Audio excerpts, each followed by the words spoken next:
Éramos un grupo de 4 personas paseando después del colegio. No teníamos mucho plan y, además, teníamos mucho tiempo que matar hasta el partido de béisbol de las 6:30. Mi amigo tenía la yerba y un poco de alcohol para animar las cosas. Se podría decir que éramos los chicos malos del colegio. Así que antes de que empieces a juzgarnos, que sepas que ya estoy de acuerdo contigo. Ya ni siquiera bebo ni fumo, y todo esto ocurrió cuando estaba en segundo de bachillerato y acababa de cumplir 16 años. Un grupo de amigos que tenía, siempre paseábamos por el pueblo después del colegio y simplemente nos divertíamos siendo niños, hablando de estupideces. A veces bebíamos y otras nos íbamos a casa de un amigo a jugar a la videoconsola o a ver la tele. Este día en particular, fuimos al parque después de beber y fumar, y no teníamos donde estar con aparentemente horas y horas de tiempo para matar. Sin ninguna preocupación en el mundo, caminamos por la ciudad golpeando nuestro altavoz Bluetooth y llegamos al parque de la comunidad. No había mucho que hacer a nuestra edad allí, así que todos nos tomamos un descanso en la mesa de picnic. Fue entonces cuando Aaron dijo que deberíamos ir a ver el partido de béisbol. ¿Qué partido de béisbol?, Hunter preguntó. El que va a ser en Etherton Field, literalmente justo al lado de nosotros en 1 hora. No sonaba muy divertido para todos, pero después de considerar que no teníamos nada mejor que hacer, todos acordamos que iríamos. Yo quería ir siempre, ya que tenía un montón de amigos en el equipo de casa. Después de unos 20 minutos de perder el tiempo, decidimos que antes de ir al partido, iríamos a un sendero cercano y fumaríamos un poco más, ya que la hierba se nos estaba pasando. Esta vez fumamos mucho más, y ya estaba oscureciendo. Eran las 6 en punto y estábamos terminando de dirigirnos al partido. Aún nos quedaban unos 15 minutos de marcha, y 10 de esos minutos eran puramente caminando por el sendero. Trevor dijo que había oído algo detrás de nosotros, y nos llamó la atención. Todos nos detuvimos y escuchamos. ¿Habéis oído eso?, preguntó Trevor. Esperamos al menos 15 segundos y seguimos caminando, burlándonos de Trevor por oír cosas que no existían. De adolescentes éramos despiadados y muy amigos, así que podíamos hacernos bromas de este tipo. Así que antes de que me canceles, entiende que las cosas eran diferentes entonces. Trevor tiene esquizofrenia, así que todos nos reímos cuando nos acordamos de eso, y lo interpretamos como una alucinación suya. Quiero decir que era algo que hacía a menudo de todos modos. Simplemente era bueno ocultando el hecho de que oía alucinaciones la mayor parte del tiempo. Sin embargo, cuando fumaba, parecía que le resultaba más difícil distinguir lo que era real de lo que no. No sé, es difícil de entender. Incluso Trevor empezó a creer que lo que fuera era solo una alucinación, o tal vez era una ardilla. Nada importante. Sin embargo, cuando salíamos del sendero, todos tuvimos la misma experiencia. Definitivamente había alguien allí, y estaban haciendo algo, y no nos querían allí. No era alguien que simplemente caminaba ocupándose de sus asuntos, porque todos oímos pasos detrás de nosotros caminando por la acera pavimentada. Y a continuación, algunos gritos. Era la voz de un hombre, y gritó estas palabras exactamente.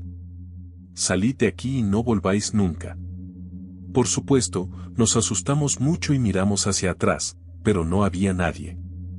Uno de mis amigos, Aaron, no se lo tomó muy en serio, pero creo que estaba intentando hacerse el duro, porque en serio, también corrió. Si no tenía miedo, ¿por qué corría?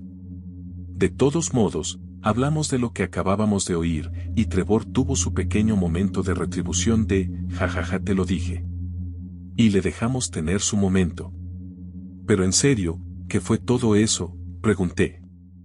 No teníamos ni idea. Mis amigos, siendo los punks que son, decidieron que querían volver allí para, cito, darles una lección. Quienquiera que fuese.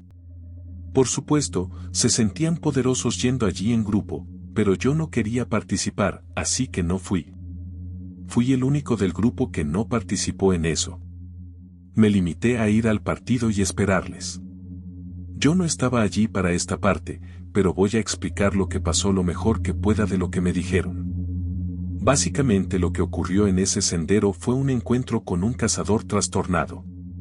Iba vestido completamente de camuflaje y llevaba un gorro naranja con unas grandes botas de caza de patos.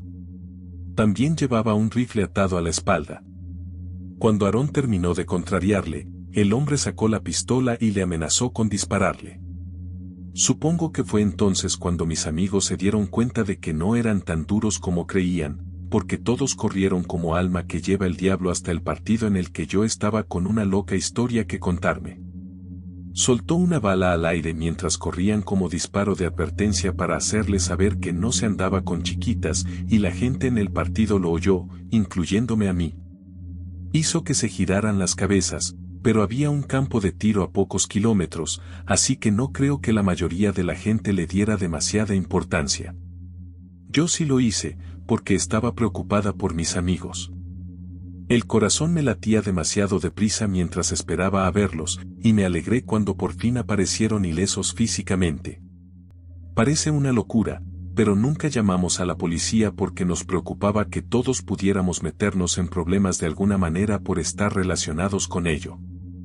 Además, todos éramos menores y bebíamos y nos drogábamos, y de ninguna manera iba a contárselo a mis padres, me habrían matado. Solo un aviso, esta historia es extremadamente perturbadora, y puede que algunos de ustedes no quieran oírla. Cuando era pequeña, me encantaba jugar al fútbol. Empecé a jugar a los 6 años y lo hice hasta los 10. Mis padres me obligaron a dejar el deporte durante el resto del año después de este incidente para intentar protegerme, y nunca acabé volviendo a practicarlo debido al trauma con el que asociaba el fútbol.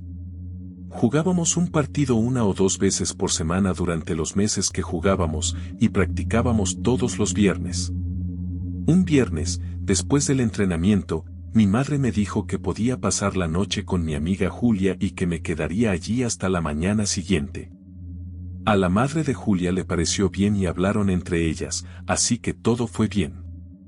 El padre de Julia era nuestro entrenador de fútbol y parecía un buen tipo. Siempre estaba muy involucrado con nosotros, los niños, y parecía un buen hombre y un gran padre en ese momento. Mirando hacia atrás después de lo que me hizo esta noche, nunca lo veré.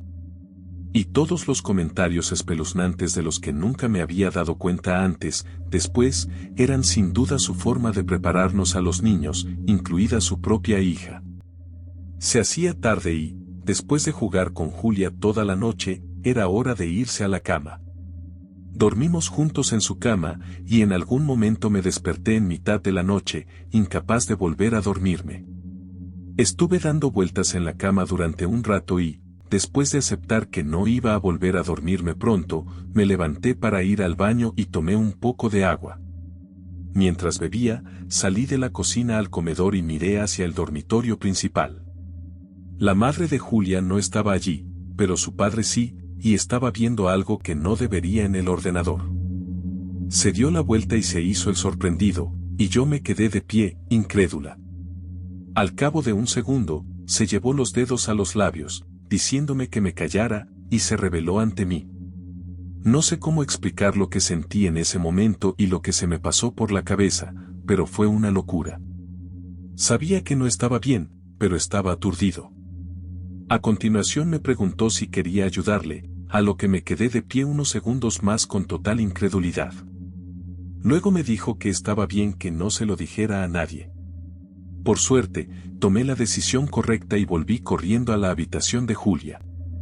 No pasó nada más durante el resto de la noche, y pasé la noche en vela. Me costó asimilar lo ocurrido. Sabía que no estaba bien en ese momento, pero me cuestionaba si había hecho algo malo, así que no se lo conté a Julia ni a mis padres hasta el día siguiente.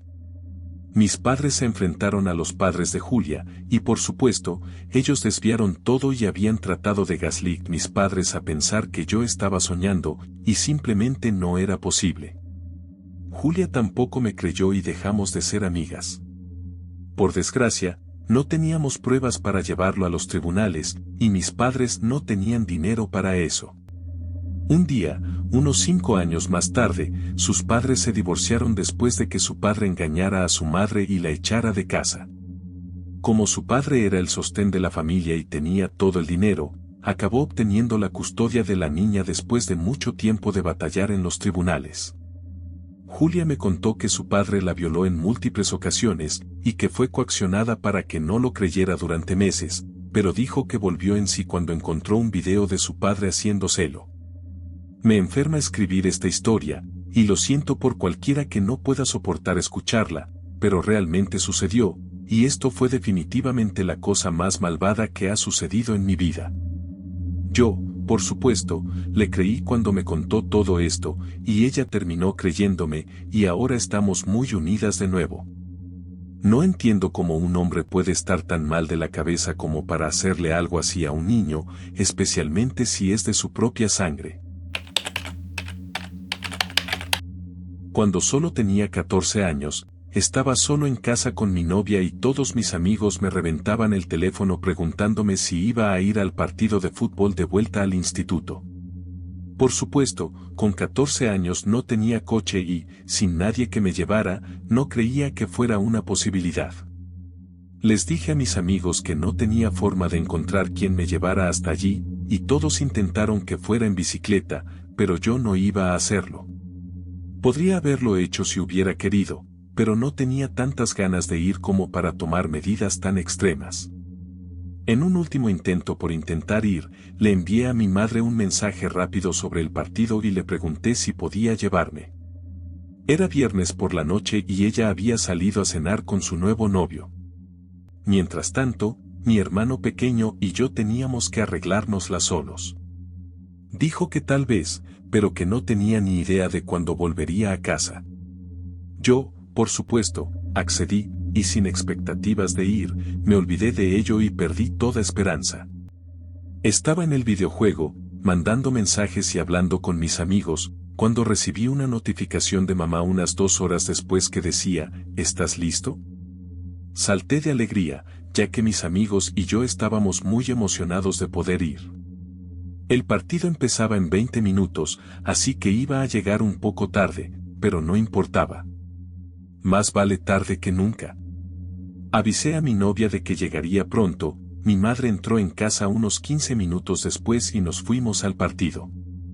Mi madre me regañó y me dio una charla de padres, ya sabes, como para cuidar mis modales y no hacer nada estúpido. Nada de drogas, nada de peleas y todo ese lío. También me dio $20 para el puesto de comida. Mis amigos ya me estaban esperando en la entrada cuando llegué al partido, y aún no había terminado el primer cuarto. Estuvimos jugando un rato antes de subir a las gradas y ver el partido con otros amigos que estaban allí. Me lo estaba pasando muy bien durante un rato, pero entonces uno de mis amigos me señaló algo extraño. Era una sombra oscura, como la silueta de una persona, al otro lado del estadio. Ni siquiera en el estadio, una especie de detrás de todo por el bosque. Estaba demasiado oscuro para saber quién era o qué hacía, pero todos nos preguntábamos qué estaría haciendo. Supusimos que era un hombre. Extrañamente, parecía estar quieto y, durante unos 10 minutos, permaneció precisamente en ese mismo lugar. Mi amigo empezó a gritarle para echarle la bronca, pero estaba demasiado lejos para que nos oyera, así que hice que se calmaran antes de que nos echaran por molestar demasiado. Mi amigo Taylor dijo que deberíamos ir a ver qué estaba haciendo, pero a mí me pareció una idea estúpida. ¿Por qué a quién le importa? Quiero decir, ¿tengo razón? Me sonaba a problemas. No le veía el sentido. Por suerte para mí, mientras todos hablábamos, el grupo se desvió, y cuando volvimos a mirar hacia allí, ya se había ido. Ya ves, dije que no había de qué preocuparse. El partido continuó y, al cabo de un rato, todos nos olvidamos de aquel hombre.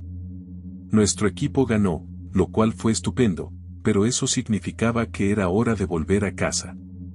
Ya habíamos organizado un viaje, y mi madre lo sabía. Se suponía que el hermano de Taylor nos recogería a los dos y nos llevaría a casa. Pero su hermano no contestaba al teléfono, y mi madre se enfadaría si tuviera que llamarla por un cambio de planes, así que nos aguantamos y decidimos ir andando. Tal vez sería divertido de todos modos. Por suerte, vivíamos en una ciudad pequeña y no muy lejos la una de la otra. Los dos tardamos unos 25 minutos andando en llegar a casa. Al principio de nuestro paseo, bromeamos sobre cómo esperábamos encontrarnos con ese tipo espeluznante que vimos antes en el partido. Ten cuidado con lo que deseas, supongo. Porque después de unos minutos, vimos a un hombre caminando en nuestra dirección desde el otro lado de la acera. Solo un hombre. Estaba solo, y bromeamos sobre cómo nuestro deseo se hacía realidad. Por supuesto, Taylor, siendo el idiota que es, tuvo que contrariarle aún más gritándole y llamándole bicho raro. Hermano, tienes que calmarte, le dije. Probablemente ni siquiera sea él. No hay forma de saberlo, amigo. Cálmate, dije.